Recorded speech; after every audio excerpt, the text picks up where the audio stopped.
दीदी, अब यहाँ से आगे कुछ लोगों की बस्ती शुरू हो जाती है। मैं आपको आपके घर तक छोड़ने नहीं आ पाऊंगी, नहीं तो बवाल हो जाएगा। रमा भाभी, आपको यहाँ तक आने की भी जरूरत नहीं थी। आपका और भीम भाऊ का साथ ही काफी है। बाकी लड़ाई तो मैं खुद लड़ लूंगी। हाँ, लेकिन अपना ख्याल भी रखिएगा। बिल्कुल।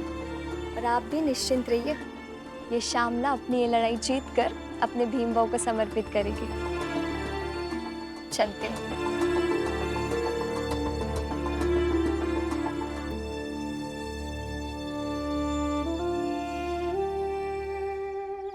अच्छा लगता है जब किसी दूसरे में मेरे पति की लड़ाई का कोई हिस्सा देखती है, और गर्व भी होता है।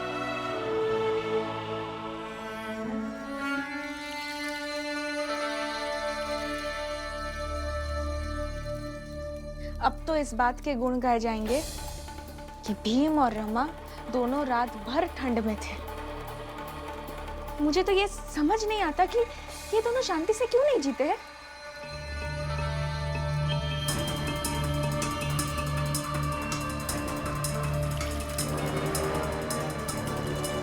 आई, वो चाय का बर्तन दे दीजिए ना, चाय बना देती हूँ। दूध गरम करना। चाय बनाना जल्दी है क्या? लेकिन तब से तो कर रही हूँ मैं दूध गरम, और कितना गरम करूँ?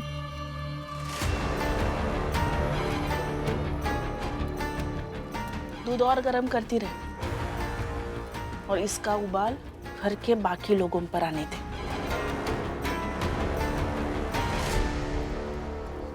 मैं कुछ समझी नहीं।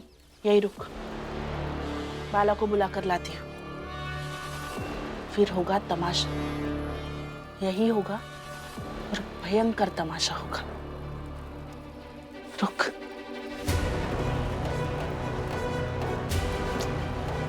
पता नहीं अब आई क्या करने वाली है।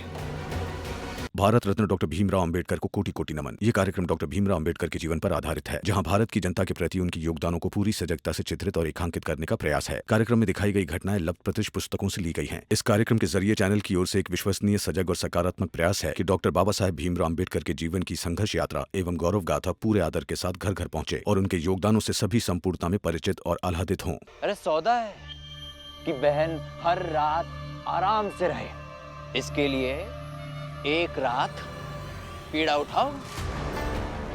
ठीक है। भाऊ, इसके क्या जरूरत है भाऊ? अरे चुप कर। देखते हैं ना कि ये भीमराव अपनी बहन की खुशी के लिए क्या करता है।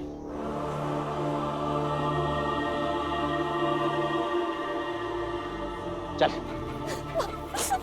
श्यामला,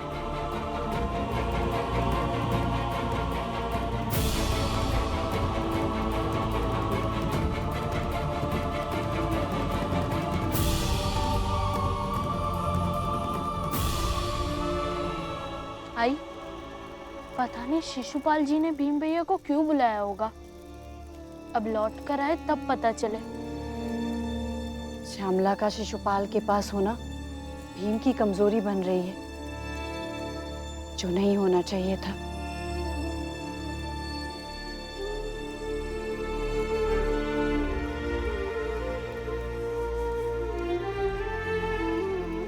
भीम, ये क्या है भीम? इतने ठंड में बिना कंबल के बाहर चले गए। क्या कहा शिशुपाल ने? उन्होंने कहा कि मुझे ठंड में रात भर बाहर रहना होगा बिना कंबल के। शायद मेरा ही कंबल लेना उन्हें पसंद नहीं होगा, तो मैं कंबल वहां छोड़ कर आया हूँ। भीम भैया अंदर जाइए, बाहर बहुत ठंड है। अरे नहीं दीपक, अब आज की रात तो ऐसी ही ठंड में मुझे बाहर ही रहना होगा। आप उनकी बातों में मत आइए।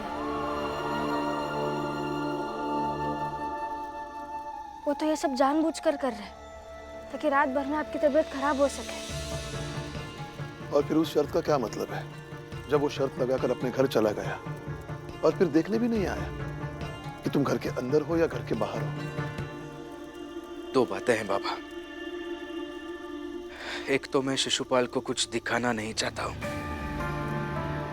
और मुझे ऐसा लगता है कि मैं अगर ठंड में बाहर रहूंगा तो श्यामला के मन में एक विश्वास पैदा होगा कि भले ही वो शिशुपाल और मेघनाथ के यहाँ फंस गई है, लेकिन वो अकेली नहीं है। हम पूरी ताकत के, पूरी हिम्मत के साथ उसके साथ हैं। और रहा सवाल कि शिशुपाल मुझे देख रहा है या नहीं, तो वो तो मेरी नीयत पर है ना बाबा। और आपने ही बताया था बचपन में कि भीम बेटा, जब कोई देख नहीं रहा हो उस वक्त जो ईमानदारी दिखाई जाती है ना, वो सबसे बड़ी चीज होती है। बस वही करूंगा। अब जाइए बाबा सोने। हाँ बाबा आप जाइए, मैं भी इनके साथ बिना कंबल के ही रहूंगी। और मैं भी रहूंगा। नहीं दीपक, तुम ऐसे कोई जिद मत करो जिससे हमारी परेशानी और बढ़ जाए। हाँ, शिशुपाल तो यही चाहता है कि तुम सब बीमार पड़ जाओ, और तुम सब उसके चाल में फंस गए हो। उसे जो चाहना है, जो सोचना है, वो सोचने दीजिए। और हाँ, अब आप ऐसा मत कहिए कि आप भी कंबल उतारकर मेरे साथ ठंड में रात भर बैठे रहेंगे। देखिए, श्यामला के साथ रिश्ता मैंने अकेले नहीं जोड़ा था। मैं अकेला उस रिश्ते को निभाऊंगा। अब मेरी पत्नी तो जिद नहीं छोड़ेगी, कम से कम आप तो जिद मत कीजिए। जाइए।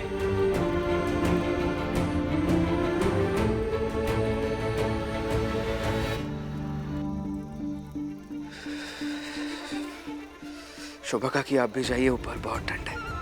जाओ जाओ जाओ दीपक।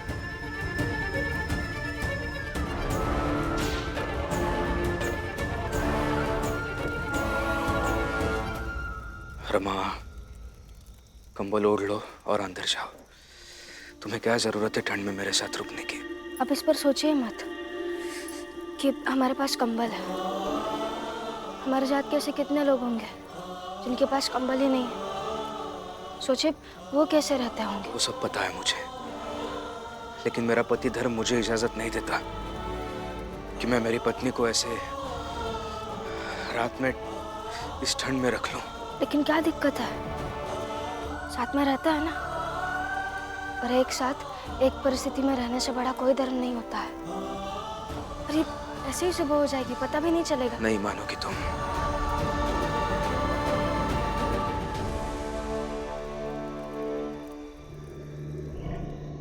बाबा, उस बेवकूफ भीमराव से कहा कि अगर वो रात भर ठंड में रहेगा तो आगे से उसकी बहन को ठंड में नहीं छोड़ूंगा और ना ही उसकी चादर खींचूंगा। ऐसे कहते ही वो फट से मान भी गया। सुंदर, अति सुंदर। अरे ऐसी कड़कती ठंड में वो भीमराव बिना चादर के सोएगा तो ऐसे ही मर जाएगा। हमारे रास्ते का सबसे बड़ा दुश्मन बिना कुछ किए हमारे रास्ते से साफ। एक काम करते हैं, चल कर देख के आते हैं कि वो भीमराव ऐसी कड़ाके की ठंड में सचमुच बिना चादर के सो रहा है कि डर के मारे वो चौल के अंदर अपने कमरे में चला गया। चल देख के आते हैं। भीमराव है वो, उन्होंने कह दिया तो वो वैसा ही करेंगे। और सच कहूं तो मुझे बहुत गर्व महसूस हो रहा है कि मेरे मुंह बोले भाई ने मेरे लिए इतनी पीड़ा उठा ली, जबकि जिसके साथ मेरी शादी हुई है वो मेरे साथ ऐसे है, और मेरे ससुर जी वो भी ऐसे हैं। एक दिन ठंड में रहना कोई बहुत बड़ी बात नहीं है। अरे अगर रिश्ते अच्छे हो तो कोई भी रह सकता है, मैं भी रह सकता हूं। इसलिए उस भीमराव को ज्यादा महान मत बना। चल जा अंदर, जा काम कर।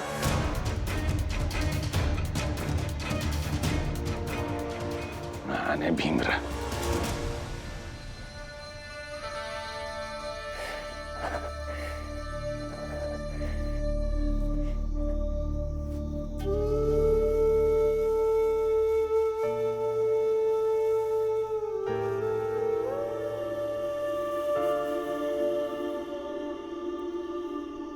भीम भाऊ,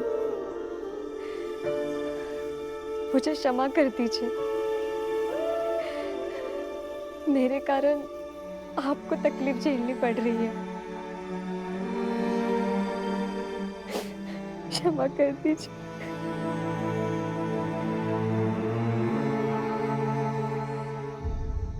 क्षमा करो श्यामला, मेरे कारण तुम्हें तकलीफ उठानी पड़ रही है।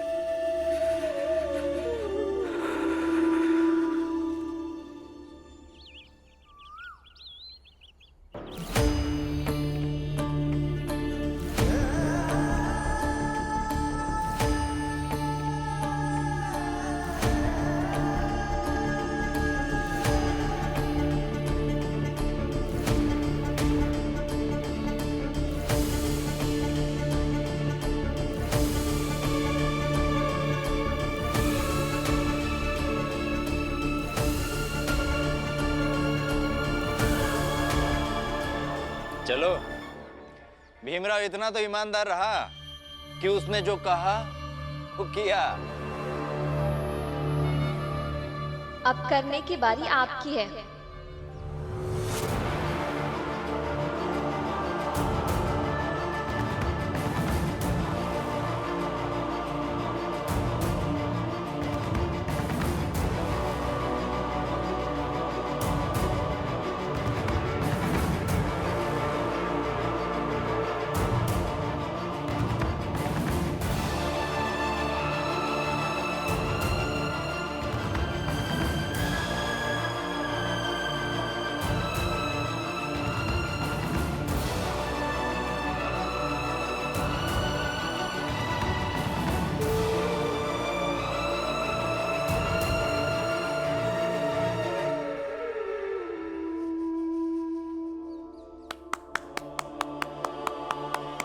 मैंने कभी नहीं देखा ऐसा समर्पण। किसी को रोज चद्दर मिल जाए और उसके लिए खुद रात भर ठंड में रह गया वो। लेकिन पूरी तरह से विश्वास भी तो नहीं है ना कि शिशुपाल जी ने जो कहा है उस पर वो कायम रहेंगे। हाँ, तो शिशुपाल जी को भी मानना ही होगा। और मैं अपने भाई और भाभी के त्याग को ऐसे थोड़ी ना जाने दूंगी। हाँ शिशुपाल जी, अब आने वाली हर रात हम आपकी शर्त मानते नहीं रहेंगे। आपको भी अपनी बातें माननी होगी। हाँ ठीक है, समझ गए हम। ठंड नहीं लगने देंगे इसे। लेकिन अब ये साबित होना जरूरी है कि मेरे ससुर जी मेरे पति शिशुपाल जी के लिए कितना त्याग कर सकते हैं। क्योंकि कल रात मेरे ससुर जी कह रहे थे कि कौन सी बड़ी बात हो गई कि भीमराव ठंड में खड़ा है, मैं भी अपनी बेटी के लिए खड़ा हो सकता हूँ। तो अब मैं चाहती हूँ कि मेरे ससुर मेरे पति शिशुपाल जी के लिए वही त्याग करे जो मेरे मुंह बोले भाई ने मेरे लिए किया है।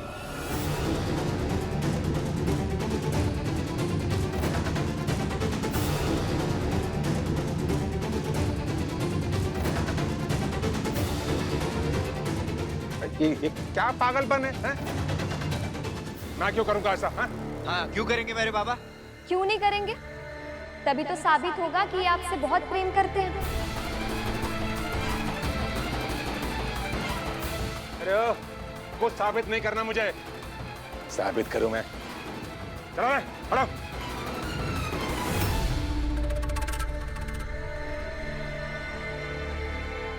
ये एक बहू होकर ऐसा कर रही है, ये सही नहीं है, गलत है ये। नहीं रमा, ये सही कर रही है। कल देर रात श्यामला चाल में आई थी, तब तुम सो रही थी, तब हम दोनों की बात हुई। भीम भाऊ, श्यामला, तुम इतनी रात को यहाँ क्या कर रही हो? दोनों बाप बेटे सो रहे थे तो आपको देखने चली आई। क्या जरूरत थी? इसके बारे में और कुछ मत कहो। अब थोड़ी देर में सुबह हो जाएगी। जाओ, तुम घर जाओ। आपने मुझे भागने से रोककर लड़ाई लड़ने के लिए लौटा तो दिया, मगर समझ नहीं आता है कि ये लड़ाई लड़ूं कैसे। लड़ने के लिए कोई तो हथियार मिले। लड़ाई लड़ने के लिए जब कोई हथियार नहीं मिलता है ना, तब मौके को अपने हिसाब से हथियार बना लेना चाहिए। मतलब मैं कुछ समझी नहीं। देखो मैं समझाता हूं। शिशुपाल जो भी करते हैं, जो भी कहते हैं, वो अपने पिता मेघनाथ जी के कहने पर करते हैं। इतना तो मानती हो? वैसे हर बेटे को अपनी पिता का आज्ञा का पालन करना चाहिए। पिता ने जो रास्ता दिखाया है उस रास्ते पर चलना चाहिए, जरूर चलना चाहिए। मगर कई बार एक बेटा भी उसके पिता के रास्ते तय कर सकता है। और शिशुपाल जी को अगर बदलना है तो उनके सामने मेघनाथ जी की गंदी सोच और उनके कमियों को लाना होगा, तब जाकर कुछ हो पाएगा। तब इसके बाद तुम्हें ऐसा मौका कब मिलता है इसके बारे में सोचते रहो, ठीक है? और कल रात जब ससुर जी कह रहे थे कि भीम बाऊ ने मेरे लिए जो किया है वो भी अपने बेटे के लिए कर सकते हैं, तो वो बात मेरे दिमाग में बस गई और इसलिए मैंने ऐसा कहा। और इससे मैं ये साबित करूंगी कि शिशुपाल जी को गलतफहमी हुई है कि उनके पिता उनके लिए कुछ भी कर सकते हैं। वो ऐसा नहीं है। और वो ये बात समझ जाएंगे तो वो अपने पिता से एक कदम तो दूर होंगे। और उसी एक कदम की दूरी के बीच मैं खड़ी रहकर भीम भाऊ ने मुझे जो शिशुपाल जी को समझाने कहा था वो समझाऊंगी।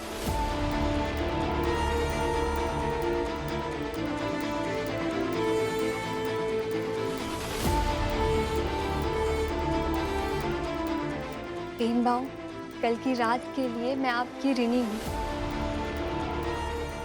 कल रात ने एक जमीन तैयार की है शिशुपाल जी और मेघनाथ जी से लड़ने के लिए। अब आगे क्या होगा देखते हैं, लेकिन फिलहाल के लिए आपका बहुत बहुत धन्यवाद।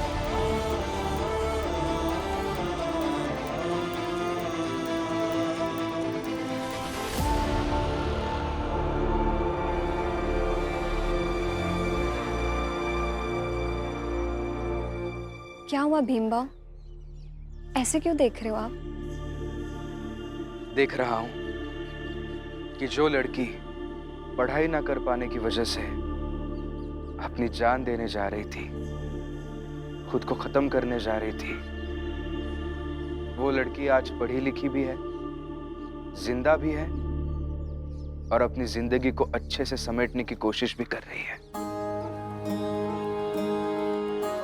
बाबा, रमा, दीपक, आप सब देख रहे हो ना इसे? आज तक मैंने सिर्फ किताबों में पढ़ा था, लोगों से सुना था कि शिक्षा में इतनी ताकत होती है कि वो किसी की जिंदगी बदल सकती है। मगर आज हमारे सामने उदाहरण है, और वो उदाहरण है श्यामला।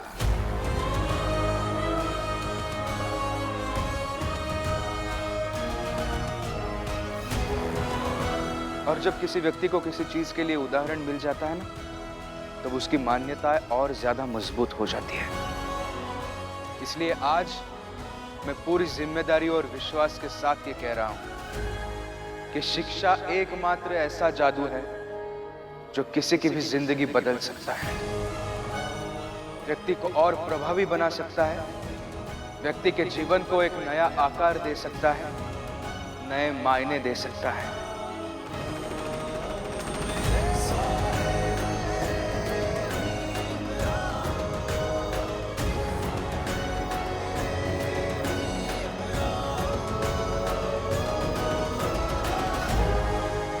अब क्या बताऊं मैं तुम लोगों को कि मुझ पर क्या बीत रही। मेरी बहू उन छोटे लोगों के मोहल्ले में गई है, सोचिए। नहीं, ऐसा ही नहीं बोल रहा मैं, अभी देखिएगा आपके सामने आएगी वो उसी मोहल्ले से। बताइए, अब ऐसी लड़की को मैं क्यों झेलूं और कब तक झेलूं? और फिर ऐसी पत्नी को कोई कैसे रखे जिसे अपने पति और परिवार की कोई चिंता ही नहीं है? ऐसा नहीं है।